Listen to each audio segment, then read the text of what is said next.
여기는 이제 오늘의 제목은 심령이 가난한 자의 복입니다. 여기가 이제 그 팔복교회입니다. 팔복교회에서 갈릴리 호수에서 이제 찍은 사진입니다.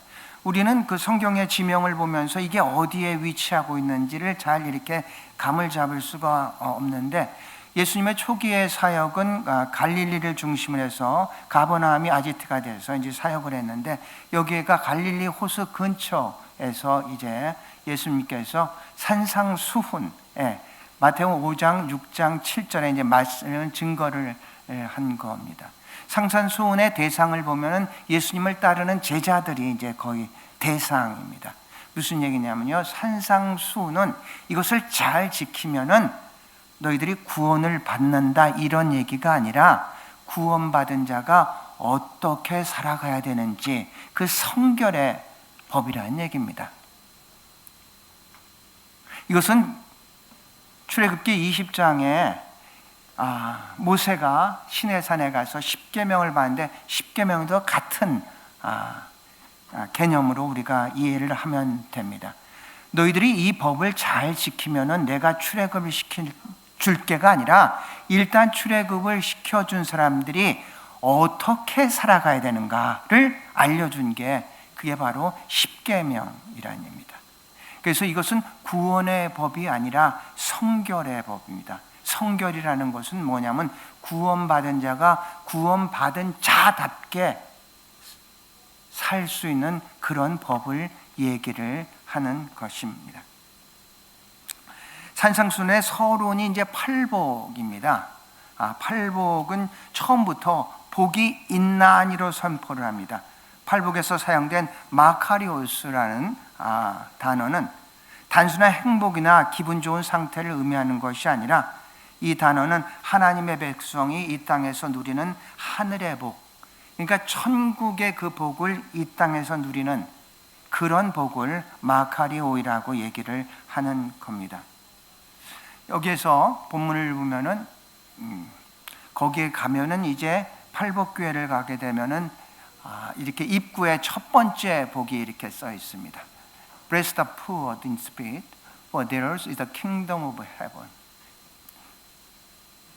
여기에서의 복을요, 먼저 우리가 세 가지를 여기에서 말씀을 통해서 세 가지의 단어를 우리가 살펴보고자 합니다. 첫 번째, 이제 심령이라는 단어가 우리가 많이 사용하는데, 영혼, 영, 심령, 마음 많이 하는데, 오늘 우리가 심령이라는 단어를 정확하게 좀 이해를 했으면 좋겠고요.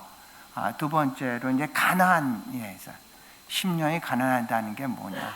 그 다음에 세 번째는 이제 천국에 대해서, 이 세 가지에 대해서 이제 말씀을 나누게 했습니다. 심령이라는 것.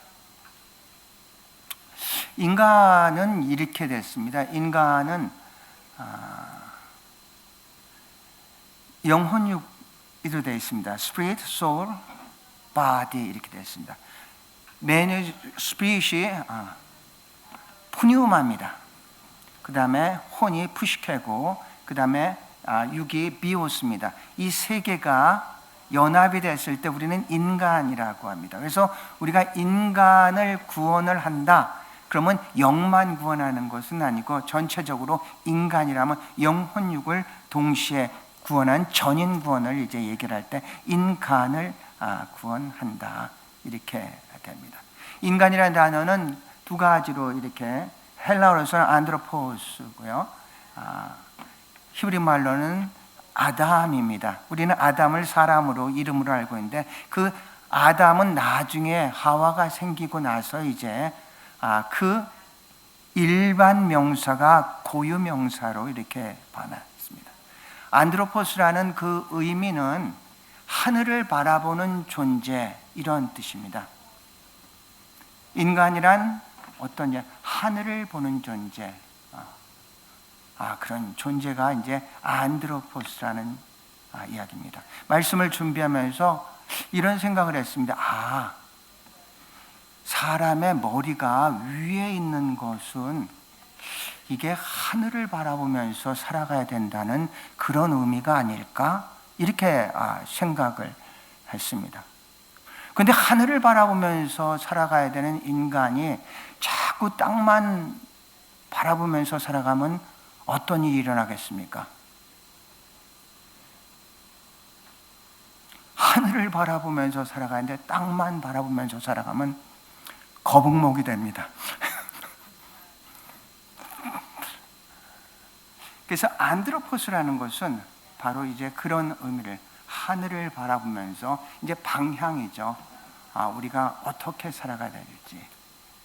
그 다음에 두 번째 히브리 말로 이제 아담이라고 했습니다. 아담이 사람입니다. 아담이라는 단어는 창세기 2장 7절에 이렇게 나옵니다. 하나님께서 흑으로 사람을 만들어 생기를 불어넣으니 생명이 되었더라. 이렇게 됩니다. 흑이란 단어가 아다마입니다. 아다마. 자, 아다마로 아담을 만들었다 이런 얘기입니다. 흑으로 사람인데 그 사람이 바로 아담이라는 얘기입니다. 그래서 우리가 이제 장례식 같은 데 할 때 흙에서 왔으니 흙으로 가라. 그러니까 우리의 어떤 육은 흙으로 만들었다 이런 의미를 가지고 있습니다. 아다마로 아담을 만들어 생기를 불어넣으니 생명이 되었다. 그게 이제 바로 이제 아담이란 그런 의미입니다. 그래서 이 두 단어를 갖다가 이제 연결을 해보면 인간은 흙으로 만들었지만 하늘을 바라보면서 사는 존재가 바로 이제 인간이라고 할 수가 있겠죠. 오늘 본문에서의 심령이란 말은 바로 푸뉴마 스피릿을 얘기를 하고 있습니다. 영이 가난한 자. 사람은 그 영만 있는 존재가 아니죠. 영혼육이 함께 있을 때 우리는 사람이라고 얘기를 합니다. 성경에서 영은 하나님과 교통하는 인간의 가장 깊은 차원을 얘기를 하고 있습니다. 우리가 얘기를 할 때 영이란 말이 있으면 반드시 거기에는 하나님과 연관이 돼 있을 때만이 우리는 그것을 영이란 표현을 씁니다. 하나님은 인간의 생기를 불어넣으시고 영적 존재로 우리 인간을 만들었죠. 이게 바로 동물과는 다른 그런 겁니다. 위를 보는 존재 이겁니다.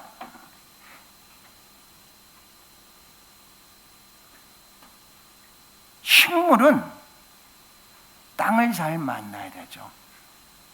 동물은 주인을 잘 만나야 되죠. 인간은 하나님을 잘 만나야 될 줄로 믿습니다. 우리를 영적인 존재이기 때문에 우리의 영이 하나님과 교통을 할 때 우리의 혼이 변화가 되고 새로워지고 그리고 삶이 변화되는 역사가 있을 줄로 믿습니다. 그래서 영이라는 것은 그렇고요. 혼이라는 것은 푸시케메, 지정의가 중심인 내면 전체를 얘기하는 겁니다. 우리가 지정의를 가지고 있죠. 지적인 생각, 정적인 감정, 의지적인 결단, 이것이 우리의 내면을 가질 때 우리는 이것을 혼이라고 얘기를 합니다.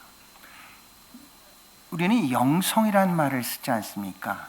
영성은 뭐냐면은 영의 성품이고 이 혼의 성품은 인성입니다. 우리가 예수를 믿지 않더라도 굉장히 인성이 좋은 사람들이 있습니다. 하지만 그것은 인성이 좋은 것이지 영성이라는 관계에 있는 것은 아닙니다. 우리가 심리학을 사이콜로지라고 합니다. 심리학 그 사이콜로지라는 단어가 어디서 나냐면 푸시케라는 단어에서 나왔습니다. 푸시케에서 그러니까 사이콜로지는 우리의 지정의를 연구를 하는 겁니다. 심리학을 정의를 하면 이렇습니다. 심리학은 인간의 마음과 행동을 과학적으로 연구하는 학문이라고 합니다. 여기서 심리학에서 굉장히 중요한 것은 과학적이라는 말입니다. 그것을 볼 수도 있고 실험을 할 수도 있고 어떤 객관적인 증거를 만들어서 그것을 일반화시킬 수 있다고 생각하고 있기 때문에 과학이란 단어를 심리학에 사용합니다. 한국에서 제가 한국에서 배울 때는 심리학은 여기에 이 사이언스가 아니었습니다. 심리학은 일반 아트 쪽, 문과 쪽으로 있었는데 지금은 어떻게 됐는지 모르지만 이 서양에서는 심리학은 언제나 사이언스 디파트먼트, 과학이란 이름 속에서 이제 움직이고 있습니다. 객관적인 데이터를 만들어서 일반적인 법칙을 만드는 게 이게 바로 이제 심리학인데, 그 심리학이란 말은 어디서 나왔냐면 바로 푸시케, 우리의 인간의 마음에서 나온 것. 그래서 일반적으로 가리키는 심리학은 영과는 사실은 관계가 없는 그냥 세속적인 심리학을 배우고 있습니다. 그런데 기독교 심리학은 여기에 영이 이제 주관이 개입이 되면서 배울 때 우리는 기독교 심리학이라고 얘기를 합니다. 그 다음에 바디입니다. 바디는 우리의 영이 변하고 그러면은 이 영이 혼에 영향을 줘서 혼이 새롭게 재편제되면서 우리는 바디라는 것은 우리의 육신뿐만 아니라 우리의 삶 전체를 표현하는 그런 것을 이제 비오스라고 얘기를 합니다. 아까 우리 줄리아 집사님이 기도를 할 때 굉장히 아까 예배와 삶을 갖다 연결을 시키면서 얘기를 하고 우리의 믿음과 우리의 삶을 갖다 연결하면서 이렇게 계속 몇 군데를 그렇게 기도를 하는 것을 봤습니다. 우리가 이 바디라는 것은 우리의 육신이 아니라 우리의 영이 변하면은 그러면은 혼이 새롭게 돼서 그 영향을 받아서 표현되는 게 그게 바디라는 얘기입니다.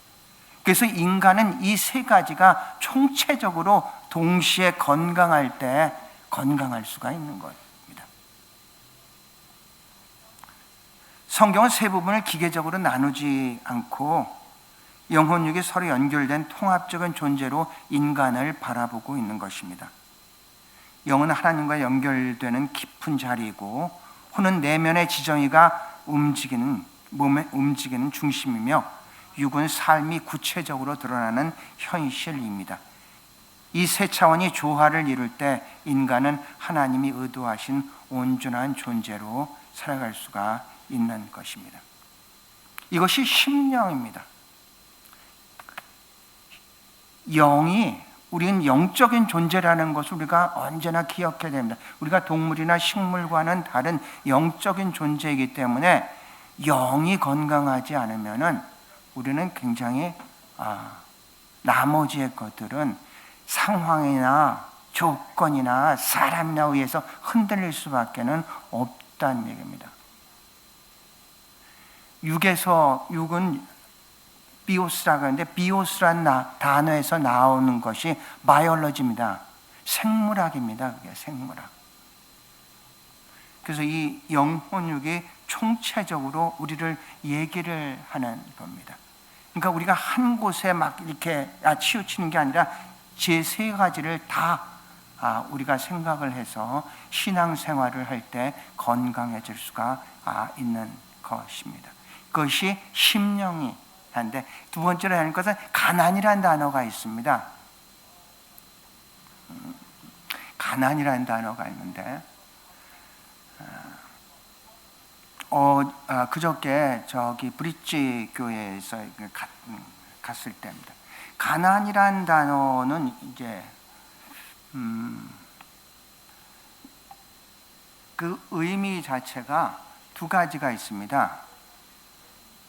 상대적인 가난과 절대적인 가난에 이제 두 가지의 이제 의미가 있습니다.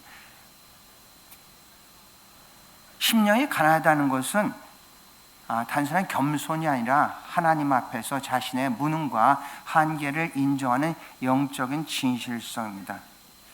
자기 안에 선한 것이 없음을 아는 사람, 은혜 없이는 단 하루도 살 수 없다고 것을 아는 사람, 바로 그런 사람들이 이제 심령이 가난한 사람입니다. 가난에는 두 종류가 있는데 상대적인 가난과 절대적인 가난이 있습니다. 상대적인 가난은 저 비교해서 저 사람보다 내가 가난하지, 비교를 할 때 상대방에 대해 상대적인 가난이라고 얘기하고, 절대적인 가난이라는 것은 이것이 없으면은 이 생명의 위협을 받는 그런 가난을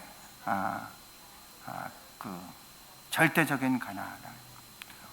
오늘 본문에 푸토코이라는 이 가난은 뭐냐면 절대적인 가난을 얘기를 해요. 하나님이 없으면은 우린 살 수 없는 그런 존재, 절대적인 가난을 얘기를 하고 있습니다. 예수님께서 말씀하신 가난이 아니라 푸토코이는 곧 영적인 절대적인 가난을 의미하는데요, 이는 단순히 부족하거나 연약한 상태가 아니라 스스로 할 수 있는 것이 아무것도 없다는 사실을 철저히 인정을 하고, 목마른 사슴이 시냇물을 찾는 것처럼 그 영혼이 하나님을 찾는 그런 가난을 이제 절대적인 푸토코이라는 말을 하고 있습니다. 심령이 가난한 자, 가난이라는 게 뭐 내가 조금 없다 이렇게 겸손하는 게 아니라 그런 갈급함, 목마름이 있는 그런 가난을 푸토코이라고 얘기를 합니다. 절대적인 가난이라는 것은 바로 이제 그런 차원입니다. 내 의나 내 어떤 행위로 뭔가를 갖다가 자기 열정으로 하는 게 아니라 나는 할 수 없다. 하나님의 일은 하나님이 하게 해야 되는데 하나님의 일을 내가 하려고 하니까 잘 되면 교만해지고 못 되면 실망하는 거 아닙니까? 하나님의 일을 하나님이 하게 하려면 어떻게 해야 됩니까? 하나님의 영이 우리를 지배할 때만이, 그 영의 인도함을 받을 때만이 하나님의 일을 하나님의 하게끔 하는 줄로 믿습니다. 7 집사를 세울 때 그 첫 번째 조건이 뭐였습니까? 성령이 충만한 사람 아니었습니까? 성령이 충만한 사람, 하나님의 영이 충만해서 그 영의 인도함을 받을 때, 그 영의 지배를 받을 때만이 우리가 하는 모든 일들이 하나님의 일이 된다는 얘기입니다. 자기의 생각이나 자기의 뜻이나 자기의 의지나 그걸로 하는 게 아니라 하나님의 일은 하나님의 일이. 선교학에서 하나님의 선교란 말이 있지 않습니까? 그 용어의 핵심은 뭐냐? 선교의 주체는 사람이 아니라 하나님이라는 얘기입니다.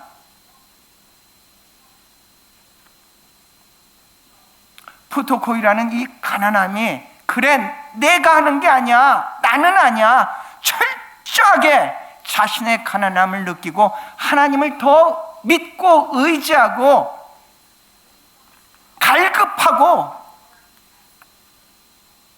바라볼 때 하나님께서 그 사람에게 복을 주시는 줄로 믿습니다. 그런 복을 얘기를 하는 겁니다. 무슨 복입니까? 천국의 복을 주는. 여러분, 팔복은요, 천국에서 시작해서 천국으로 끝나요. 심정이 강한 자는 복이 있나니 천국이 저희 것임이라고 했습니다. 마지막 팔복이 뭐니? 8번째 복이 뭡니까? 의에 줄이고 핍박을 잔 자는 복이 있나니 천국이 저희 것이라고 했습니다. 천국, 이 복 전체가 천국과 연관이 되어 있다는 얘기입니다. 성경은 천국을 단 하나의 개념으로 얘기를 하지 않습니다. 이 천국의 개념을 우리가 계속 듣죠. 보세요. 예수님께서 첫 번째 공생애를 통해서 하신 말씀이 회개하라 천국이 가까이 왔느니라. 예수님이 그렇게 하셨고요. 사도 바울도 사도행전 28장 31절이 마지막인데 그 가택연금의 있는 그곳에서 하나님의 나라에 대해서 열심히 가르쳤다고 했습니다. 성경 전체는 처음부터 끝까지 하나님의 나라와 연관이 되어 있다는 얘기입니다. 하나님의 나라를 우리도 계속 듣는데 오늘 여러분이 좀 하나님의 나라에 대해서 정확하게 정립을 할 수 있으면 참 좋을 것 같습니다. 하나님의 나라를 우리는 천국이라고도 하고 하늘나라, 하나님의 나라, 예수님의 나라, 그리스도의 나라, 종말론적으로는 새하늘과 새 땅이라고 합니다. 천국이라. 첫 번째로 하늘나라. 하늘나라란 말 누가 많이 쓴 단어냐면 마태가 썼습니다. 마가나 누가나는 하나님의 나라라고 했는데 마태는 하늘나라라고 했습니다. 같은 개념입니다. 바실레이아 해가지고 같은 개념입니다. 마태는 왜 하늘나라, 하나님의 나라 대신에 하늘나라고 썼냐면 마태는 유태인을 대상으로 해서 글을 썼습니다. 그래서 유태인들은 하나님의 나라를 이름을 망령되이 부르지 말라고 해가지고 하나님이란 이름을 쓰지를 않습니다. 그래서 마태는 하나님의 나라 대신에 하늘나라라고 그렇게 불렀습니다. 하나님의 나라, 하늘나라는 뭐냐? 결국은 이겁니다. 하나님이 주인된, 하나님의 통치가 이루어진, 하늘의 뜻이 이루어지는 바로 그것이 하나님의 나라입니다. 그래서 천국을 생각할 때 세 가지로 중심 꼭 생각하시기 바랍니다. 하나님 중심으로 생각하면 하늘나라, 하나님의 나라, 하나님이 주인이 되고 하나님의 통치가 이루어지는 곳, 통치가 이루어지는 장소란 이런 개념이 아닙니다. 두 번째로 예수 그리스도를 중심으로 한다면 이것은 예수 그리스도가 이 땅에 오시면서 현재적으로 이루어지는 예수 그리스도를 통해서 새로운 질서가 만들어지는 그곳을 하나님의 나라라고 얘기를 합니다. 누가복음 17장에 그렇게 얘기를 합니다. 바리새인들이 예수님께 질문을 합니다. 하나님의 나라가 어디 있습니까? 그때 예수님께서 대답하시는 말은 하나님의 나라를 여기 있다 저기 있다 할 것이 아니라 하나님의 나라는 너희 마음에 있다, 너희 안에 있다 얘기를 합니다. 17장 21절인데요. 자, 예수님이 오심으로써 현재적으로 이루어지는 그 하나님의 나라인데, 그렇다면 예수님께서 여기 있다 저기 있다 하지 말고 너희 마음 안에 있다 이렇게 된다면 그러면 하나님의 나라가 여러분 마음 안에 이루어졌을 때 어떤 현상이, 어떤 상태가 되는 겁니까? 어떤 현상이 돼야지 내 마음에 정말로 하나님의 나라가 이루어졌구나 알 수가 있습니까? 바울은 로마서 14장 17절에 이야기를 합니다. 하나님의 나라는 먹는 것과 마시는 것이 아니라 오직 성령 안에서 의와 평강과 희락이라고 했습니다. 무슨 얘기입니까? 하나님의 나라가 너희 안에 있다고 했는데 너희 안에 하나님의 나라가 이루어지면 우리 안에 하나님의 의와 하나님이 주시는 평강과 하나님이 주시는 기쁨이 넘칠 줄로 믿습니다. 그게 하나님의. 그래서 예수님의 나라, 그리스도가 통치가 이루어지는 것, 현재적인 것을 얘기합니다. 그런데 우리가 종말론적으로서 마지막에 보면 우리가 얘기하는 새 하늘과 새 땅을 얘기를 합니다. 이제 계시록에는 그러니까 이 예수님을 통해서 현재적으로 이제 already입니다. 하나님의 나라는 already. 그러나 종말론처럼 but not yet. 예수님의 나라는 부분적으로 이루어졌다면 마지막에 종말의 때는 새 하늘과 새 땅은 온전히 이루어지는 but not yet 이렇게 얘기를 할 수 있습니다. 그래서 여러분 하나님의 나라 천국에 대해서 할 때 하나님을 중심으로 해서 생각하고 예수님을 중심으로 생각하고 그 다음에 종말론적으로 이 세 가지를 중심으로 해서 하나님의 나라를 이해하면은 하나님의 나라가 우리가 생각하는 건 추상적인 개념이 아니라는 것을 이제 이해할 수가 있을 것입니다. 말씀을 마치겠습니다. 인간은 영과 혼과 육이 분리된 존재가 아니라 하나로 엮인 총체적인 존재입니다. 우리 한 사람 한 사람. 영에서 변화가 일어나면 혼이 새로워지면 삶의 자리에서도 변화가 일어납니다. 심령이 가난한 사람은 하나님을 절대적으로 의지하는 사람입니다. 하나님 없이는 못 사는 사람, 자기 안에 선한 것이 없음을 아는 사람, 은혜 없이는 단 하루도 설 수 없음을 아는 사람, 그런 심령이 가난한 자에게 천국이 저들의 것이라고 했습니다. 그 천국의 복은 먼 미래에서 주어지는 것이 아니라 지금 여기에서 이미 시작된 줄로 믿습니다. 우리 모두가 심령이 가난한 자가 돼서 천국의 복을 누리며 살아가는 여러분과 제가 될 수 있기를 주의 이름으로 축원합니다.